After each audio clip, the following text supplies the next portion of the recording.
Hello. Today we're going to pick up reading in 2 Kings, and we're going to read 2 Kings 11 and 12. And it turns out they're pretty much the same story as 2 Chronicles 22 through 24. But I'm going to go ahead and read them both because there's a few differences.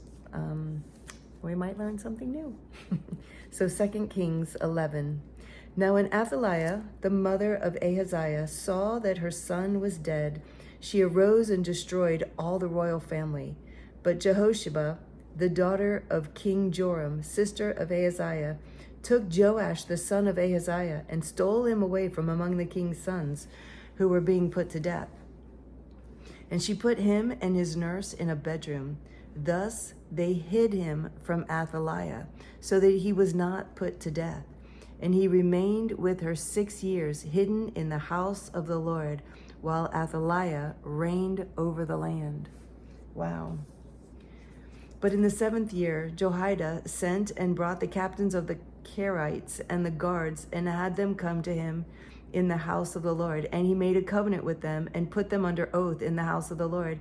And he showed them the king's son. And he commanded them, "This is the thing that you shall do, 1/3 of you, those who come off duty on the Sabbath and guard the king's house, another 1/3 at the gate Sur, and a 1/3 at the gate behind the guards shall guard the palace.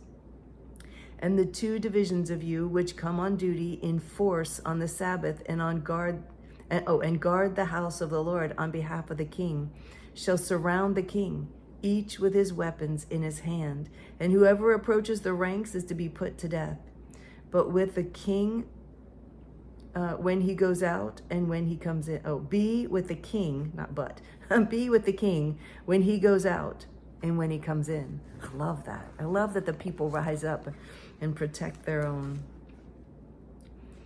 So the captains did according to all that Jehoiada the priest commanded, and they each brought his men who were to go off duty on the Sabbath with those who were to come on duty on the Sabbath, and came to Jehoiada the priest. And the priest gave to the captains the spears and the shields that had been King David's, which were in the house of the Lord. And the guards stood, every man with his weapons in his hand, from the south side of the house to the north side of the house, around the altar and the house on behalf of the king. Then he brought out the king's son and put the crown on him and gave him the testimony. And they proclaimed him king and anointed him. And they clapped their hands and said, "Long live the king!" When Athaliah heard the noise of the guard and all the people, she went into the house of the Lord to the people. And when she looked, there was the king standing by the pillar, according to the custom, and the captains and the trumpeters beside the king, and all the people of the land rejoicing and blowing trumpets. And Athaliah tore her clothes and cried, "Treason! Treason!" Then Jehoiada the priest commanded the captains who were set over the army, "Bring her out between the ranks and put her to death with the sword, anyone who follows her." For the priest said, "Let her not be put to death in the house of the Lord." So they laid hands on her, and she went through the horses' entrance to the king's house, and there she was put to death. And Jehoiada made a covenant between the Lord and the king and people, and they should be the Lord's people, and also between the king and the people. Then all the people of the land went to the house of Baal and tore it down, his altars and his images they broke in pieces, and they killed Mattan the priest of Baal before the altars. And the priest posted watchmen over the house of the Lord. And he took the captains, the Kerites, the guards, and all the people of the land. And they brought the king down from the house of the Lord, marching through the gate of the guards to the king's house. And he took his seat on the throne of the kings. So all the people of the land rejoiced, and the city was quiet after Athaliah had been put to death with the sword of the king's house. Joash was 7 years old when he began to reign. Wow. Chapter 12. In the 7th year of Jehu, Joash began to reign, and he reigned 40 years in Jerusalem. His mother's name was Zibiah of Beersheba, and Joash did what was right in the eyes of the Lord all his days, because Jehoiada the priest instructed him. Nevertheless, the high places were not taken away. The people continued to sacrifice and make offerings on the high places. Joash said to the priests, all the money of the holy things that is brought into the house of the Lord, the money for which each man is assessed, the money from the assessment of persons, and the money that a man's heart prompts him to bring into the house of the Lord, let the priests take each from his donor, and let them repair the house wherever any need of repairs is discovered. But by the 23rd year of King Joash, the priests had made no repairs on the house. Therefore King Joash summoned Jehoiada the priest and the other priests and said to them, why are you not repairing the house? Now therefore take no more money from your donors, but hand it over for the repair of the house.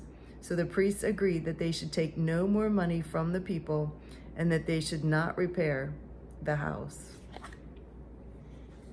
Then Jehoiada the priest took a chest and bore a hole in the lid of it and set it beside the altar on the right side on the right side as one entered the house of the Lord. And the priests who guarded the threshold put in it all the money that was brought into the house of the Lord. And whenever they saw that there was much money in the chest, the king's secretary and the high priest came up. They bagged and counted the money that was found in the house of the Lord. Then they would give the money that was weighed out into the hands of the workmen who had the oversight of the house of the Lord. And they paid it out to the carpenters and the builders who worked on the house of the Lord, and to the masons and the stone cutters as well, to buy timber and quarried stone for making repairs on the house of the Lord, and for any outlay for the repairs of the house. But there were not made for the house of the Lord basins of silver, snuffers, bowls, trumpets, or any vessels of gold or silver from the money that was brought into the house of the Lord, for that was given to the workmen who were repairing the house of the Lord with it. And they did not ask for an accounting from the men into whose hand they delivered the money to pay out to the workmen, for they dealt honestly. The money from the guilt offerings and the money from the sin offerings was not brought into the house of the Lord. It belonged to the priests. At that time, Hazael, king of Syria, went up and fought against Gath and took it. But when Hazael set his face to go up against Jerusalem, Joash, king of Judah, took all the sacred gifts that Jehoshaphat and Jehoram and Ahaziah his fathers, the kings of Judah, had dedicated, and his own sacred gifts, and all the gold that was found in the treasuries of the house of the Lord and of the king's house, and sent these to Hazael, king of Syria. Then Hazael went away from Jerusalem. Now the rest of the acts of Joash and all that he did, are they not written in the books of Chronicles of the kings of Judah? His servants arose and made a conspiracy and struck down Joash in the house of Milo, on the way that goes down to Sila. It was Josachar, the son of Shimeath, and Jehozabad, the son of Shomer, his servants, who struck him down so that he died. And they buried him with his fathers in the city of David, and Amaziah, his son, reigned in his place. Well, that's too bad. Finally get a king that's good. Okay, so now 2 Chronicles 23 and 24 is going to tell a very similar story. So 2 Chronicles chapter 23. But in the 7th year, Jehoiada took courage and entered into a covenant with the commanders of hundreds, Azariah the son of Jehoram, Ishmael the son of Jehoahan, Azariah the son of Obed, Messiah the son of Adiah, and Elishaphat the son of Zichri. And they went about through Judah and gathered the Levites from all the cities of Judah and the heads of the fathers' houses of Israel, and they came to Jerusalem, and all the assembly made a covenant with the king in the house of God. And Jehoiada said to them, Behold, the king's son, let him reign as the Lord spoke concerning the sons of David. This is the thing that you shall do.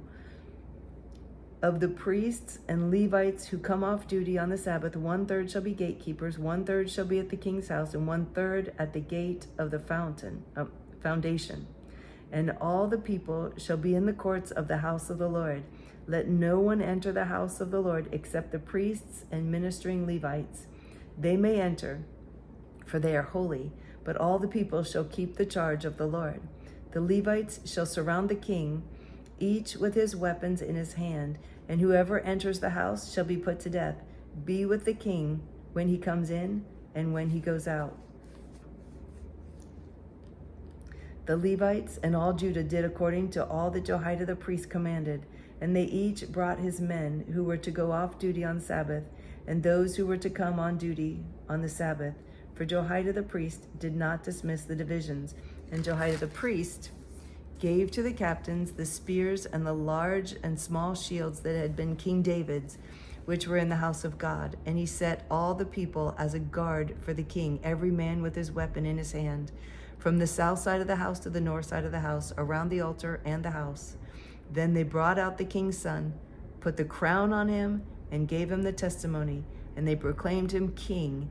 And Jehoiada and his sons anointed him, and they said, Long live the king. When Athaliah heard the noise and the people running and praising the king, she went into the house of the Lord to the people. And when she looked, there was the king standing by his pillar at the entrance, and the captains and the trumpeters beside the king, and all the people of the land rejoicing and blowing trumpets, and the singers with their musical instruments leading in the celebration. And Athaliah tore her clothes and cried, Treason, treason! Then Jehoiada the priest brought out the captains who were set over the army, saying to them, Bring her out between the ranks, and anyone who follows her is to be put to death with the sword. For the priest said, Do not put her to death in the house of the Lord. So they laid hands on her, and she went into the entrance of the horse gate of the king's house and put her to death there. And Jehoiada made a covenant between himself and all the people and the king, that they should be the Lord's people. Then all the people went to the house of Baal and tore it down. His altars and his images they broke in pieces, and they killed Mattan, the priest of Baal, before the altars. And Jehoiada posted watchmen for the house of the Lord under the direction of the Levitical priests and the Levites whom David had organized to be in charge of the house of the Lord, to offer burnt offerings to the Lord, as it is written in the law of Moses, with rejoicing and with singing, according to the order of David. He stationed the gatekeepers at the gates of the house of the Lord, so that no one should enter who was in any way unclean. And he took the captains, the nobles, the governors of the people, and all the people of the land, and they brought the king down from the house of the Lord, marching through the upper gate to the king's house. And they set the king on the royal throne. So all the people of the land rejoiced, and the city was quiet after Athaliah had been put to death with the sword. Chapter 24. Joash was 7 years old when he began to reign, and he reigned 40 years in Jerusalem. His mother's name was Zibiah of Beersheba, and Joash did what was right in the eyes of the Lord all the days of Jehoiada the priest. Jehoiada got for him 2 wives, and he had sons and daughters. After this, Joash decided to restore the house of the Lord. He gathered the priests and the Levites and said to them, Go out to the cities of Judah and gather from all of Israel money to repair the house of God from year to year, and see that you act quickly. But the Levites did not act quickly. So the king summoned Jehoiada, the chief, and said to him, Why have you not required the Levites to bring in from Judah and Jerusalem the tax levied by Moses, the servant of the Lord, and the congregation of Israel for the tent of testimony? For the sons of Athaliah, that wicked woman, had broken into the house of God and had also used all the declared things of the house of the Lord for the Baals. So the king commanded, and they made a chest and set it outside the gate of the house of the Lord. And proclamation was made throughout Judah and Jerusalem to bring in for the Lord the tax that Moses, the servant of God, laid on Israel in the wilderness. And all the princes and all the people rejoiced and brought their tax and dropped it into the chest until they had finished. Did you hear that? They rejoiced to pay their tax. Wow. Because it was the word of the Lord. I love that.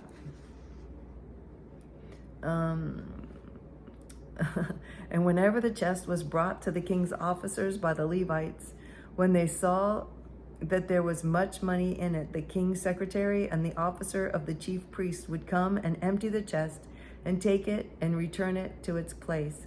Thus they did day after day and collected money in abundance.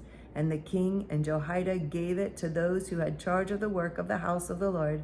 And they hired masons and carpenters to restore the house of the Lord, and also workers in iron and bronze to repair the house of the Lord. So those who were engaged in the work labored, and the repairing went forward in their hands, and they restored the house of God to its proper condition and strengthened it.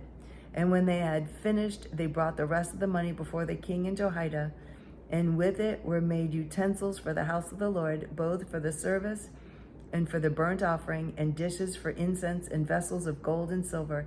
And they offered burnt offerings in the house of the Lord regularly all the days of Jehoiada. But Jehoiada grew old and full of days and died. He was 130 years old at his death, and they buried him in the city of David among the kings, because he had done good in Israel and toward God and his house. Now after the death of Jehoiada, the princes of Judah came and paid homage to the king. Then the king listened to them, and they abandoned the house of the Lord, the God of their fathers, and served the Asherim and the idols. And wrath came upon Judah and Jerusalem for this guilt of theirs. Yet he sent prophets among them to bring them back to the Lord. These testified against them, but they would not pay attention. Then the Spirit of God clothed Zechariah, the son of Jehoiada, the priest, and he stood above the people and said to them, "Thus says God, why do you break the commandments of the Lord so that you cannot prosper? Because you have forsaken the Lord, he has forsaken you."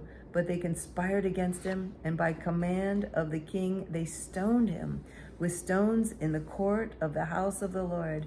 Thus Joash the king did not remember the kindness that Jehoiada, Zechariah's father, had shown him, but killed his son. And when he was dying, he said, "May the Lord see and avenge." At the end of the year, the army of the Syrians came up against Joash. They came to Judah and Jerusalem and destroyed all the princes of the people from among the people and sent all their spoil to the king of Damascus. Though the army of the Syrians had come with few men, the Lord delivered into their hand a very great army, because Judah had forsaken the Lord, the God of their fathers. Thus they executed judgment on Joash. When they had departed from him, leaving him severely wounded, his servants conspired against him because of the blood of the son of Jehoiada the priest, and killed him on his bed. So he died, and they buried him in the city of David, but they did not bury him in the tombs of the kings. Those who conspired against him were Zabad the son of Shemaeth the Ammonite, and Jehozabad the son of Shimrith the Moabite. Accounts of his sons and of the many oracles against him and of the rebuilding of the house of God are written in the story of the book of the kings. And Amaziah his son reigned in his place. Too bad. Too bad. He started off well. So he had a really good Levite priest who was training him, and as long as that priest was alive, he did well, didn't he? So anyway, tomorrow we'll pick up and continue reading in 2 Kings. So thank you for joining me as we read today. I look forward to reading with you again tomorrow. I love you.